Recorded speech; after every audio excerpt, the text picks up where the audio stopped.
Chuke's Outdoor. I got a chance recently to shoot the Smith & Wesson Performance Center 327 TRR8 357 Magnum, and I was really impressed. So I want to talk about the gun and just kind of what I think its applications for Alaska would be. First of all, this revolver was developed for SWAT teams, for the lead man behind the shield. SWAT teams actually asked Smith & Wesson to make something like this because they wanted a revolver that would be more reliable than a semi-auto, but would also have increased capacity. So they came up with this, and it's just a brilliant idea. I mean, what a revolver. If I wanted a full-size 357 revolver, this would be my first choice, hands down.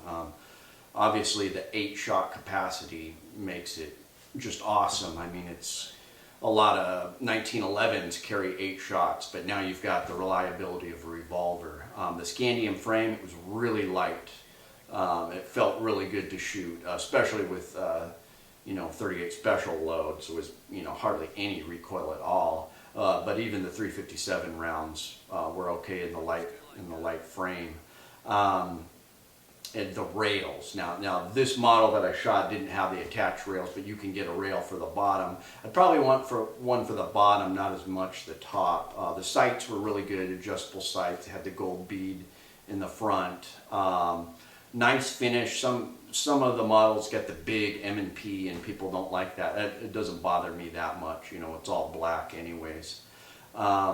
The rubberized grips, just everything about it. It was just really fun to shoot. One thing, when I think about bear protection, I think about some buffalo boar, some hand loads with lead, and I was a little worried that scandium frames might not be able to handle that, but it's a steel cylinder, and from what I researched, it's no problem with hot loads, even with the scandium end frame. So you definitely could put some hot loads in this 357 and carry it in bear country. I wouldn't suggest it for brown bear, but if you had to, in a pinch, I would still bring it if that's all I had. I'd want something bigger, 454 or something.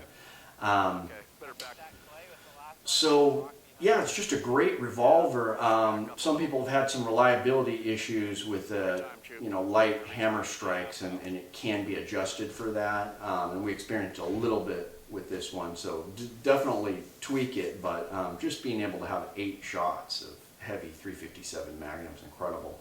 So I was really impressed with it, and I think it would be a decent woods gun. Obviously it's a great home defense gun just because of, it's a tactical revolver.